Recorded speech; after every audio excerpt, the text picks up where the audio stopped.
I'm idling time on admiring the scenery, the spectacled snake-bedecked docs doing surgery. Hello, you busy bees, and what do you have to discuss with the funeral director today? Actually, don't tell me. Let me guess. From the looks on your faces, you've got some questions for me. Guilty as charged. So, we were just a little curious about Baiju's master. What was he like? Oh, and also, how come you and Baiju could tell so quickly that Jia Liang had god remains in his system? Huh? I thought I told you once before. Wangsheng Funeral Parlor was first founded to fight back against the vengeful wrath of gods defeated in war. Well, it is a dusty old tale by this point. Long story short, in the ancient world, dead gods were acting up, so our ancestors started purifying the air and burning the bodies of the deceased to guard the border between life and death. These days, we don't deal with the wrath of the gods anymore, but all the relevant know-how is still passed down to each generation, so we can identify gods' remains when we see them. Okay, Paimon gets it now. Wait, so how did Baiju learn to spot them?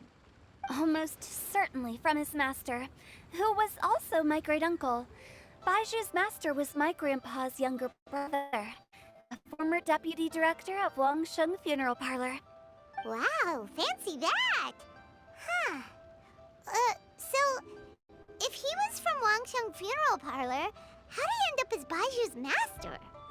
According to my grandpa, he and my great-uncle once went traveling together when they were young. They ended up at Chenyu Vale, where they met a pharmacist. That pharmacist must have cast some sort of spell on my great-uncle, because after that encounter, he suddenly announced he wanted to leave the family business and go practice medicine instead. My grandpa had a huge argument with him, but he couldn't convince him to stay. So my grandpa inherited the funeral parlor, while my great-uncle stayed in Chenyu Vale to practice medicine. They never spoke to each other again. Funeral director to doctor. Pretty big career change. Kinda hard to imagine. But why did it drive a wedge between them for the rest of their lives? That seems a bit extreme. If he had just become a regular doctor, there would have been no issue. After all, the Wangsheng Funeral Parlor wasn't unlike a regular doctor's clinic in the early days. But according to my grandpa, the pharmacist they met had a very ominous aura about him. And on top of that, the kind of medicine practiced in the Chenyu Vale tradition goes against the natural order of things. In what way? Don't know. My grandpa didn't know the specifics. And you've seen how wary Baiju is around me. He'd never tell me anything. But even that says to me that he definitely has something to hide. One thing I do know about Baiju is that he's obsessed with the idea of immortality. But whether that has anything to do with what he's hiding is hard to say. Anyway, so I will be sticking around here for now to keep a close eye on the situation. Maybe tomorrow I'll finally figure out what he's up to.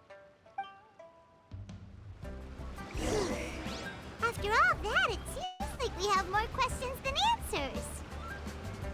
Never mind. We'll just have to ask Baiju himself about all of this tomorrow.